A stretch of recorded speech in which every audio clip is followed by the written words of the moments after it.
ആയുർവേദ ആശുപത്രി HMC അംഗങ്ങളെ നിയോഗിച്ചതിനെ ചൊല്ലി പെരിന്തൽമണ്ണ നഗരസഭാ കൗൺസിൽ യോഗത്തിൽ മെമ്പർമാരുടെ വാക്കേറ്റം. നഗരഭരണ മാറ്റത്തെ തുടർന്നാണ് പുതിയ HMC അംഗങ്ങളെ നിശ്ചയിച്ചത്.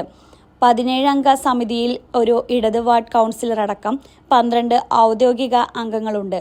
രാഷ്ട്രീയ പാർട്ടികളുടെ പ്രതിനിധികളായ മുസ്ലിം ലീഗും കോൺഗ്രസും 2 വീതം അംഗങ്ങളെ ഉൾപ്പെടുത്തി. എന്നാൽ നഗരസഭയിൽ 16 CPM കൗൺസിലർമാരുണ്ടായിട്ടും അംഗങ്ങളുടെ പ്രാതിനിധ്യമനുസരിച്ച് 2 പേരെ നിയോഗിക്കാത്തതിലാണ് വാക്കേറ്റത്തിൽ കലാശിച്ചത്. CPM പ്രതിനിധികളായി നിഷി അനിൽ രാജിനെ മാത്രമാണ് നിയോഗിച്ചത്. ഇത് പരിശോധിക്കാമെന്ന ഉറപ്പിലാണ് വാക്തർക്കം അവസാനിച്ചത്.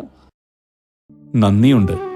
ഇന്നോളം എത്തിയ ഞങ്ങളുടെ ഈ സുവർണ യാത്രയിൽ നിങ്ങളുടെ ഓരോ ആഘോഷങ്ങൾക്കുമൊപ്പം ഞങ്ങളെയും ചേർത്ത് നിർത്തിയതിന്. Beauty mark gold and diamonds, specially for U.